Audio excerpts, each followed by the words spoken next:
Hello welcome to Reva's arts. இப்போ நான் brown கலரில் க்ளே எடுத்திருக்கேன். இப்போ இந்த க்ளேயை ரோல் பண்ணிக்கிறேன். இது வந்து ஒரு ரெக்டாங்கிள் ஷேப்க்கு நம்மளுக்கு வேணும். இப்போ அதை எடுத்து வச்சுட்டு ஒயிட் கலர் க்ளே எடுத்து அதையும் ரெக்டாங்கிள் ஷேப்க்கு நான் ரெடி பண்ணி எடுத்துக்கிறேன். இந்த கிராஃப்ட்காக நான் ஹோம்மேட் க்ளே யூஸ் பண்ணியிருக்கேன். உங்ககிட்ட ஃபோமி க்ளே இருந்ததுன்னா அது கூட நீங்கள் யூஸ் பண்ணிக்கோங்க. இப்போது ரெக்டாங்கிள் ஷேப்க்கு கட் பண்ணி வச்சுருந்த ஒயிட் கலர் க்ளேயை அதே மாதிரி ப்ரௌன் கலரில் கட் பண்ணியிருந்த க்ளேக்கு மேலே வச்சு ரோல் பண்ணியிருக்கேன். இப்போ திரும்பவும் ஒயிட் கலர் க்ளே எடுத்து அதை ரோல் பண்ணிவிட்டு ஒரு 2 பீஸ் இருக்கிற மாதிரி வச்சுட்டு ட்விஸ்ட் பண்ணிட்டேன். அடுத்து இதை ரோல் பண்ணிவிட்டு கேக் மாதிரி செஞ்சிருந்தேன்ல அதுக்கு மேலே க்ளூ அப்ளை பண்ணி ஸ்டிக் பண்ணிக்கிறேன். அடுத்து ரெட் அல்லது மெரூன் கலரில் க்ளே எடுத்து அதை நல்லா ரோல் பண்ணிவிட்டு சின்ன சைஸில் பால் மாதிரி செஞ்சு அதுலேயும் க்ளூ அப்ளை பண்ணி இதுக்கு மேலே வச்சு ஸ்டிக் பண்ணிவிட்டேன். இது பார்க்குறதுக்கு செர்ரி மாதிரி இருக்கும்.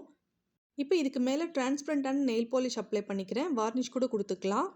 இதில் ஐபின் அட்டாச் பண்ணிவிட்டு கீ செயினாக யூஸ் பண்ணிக்கலாம். நான் வந்து இதில் மேக்னெட் அட்டாச் பண்ணிவிட்டு ஃப்ரிட்ஜ் மேக்னெட்டாக யூஸ் பண்ண போகிறேன். இந்த கிராஃப்ட் பிடிச்சிருந்தா லைக் பண்ணுங்கள். தேங்க்யூ.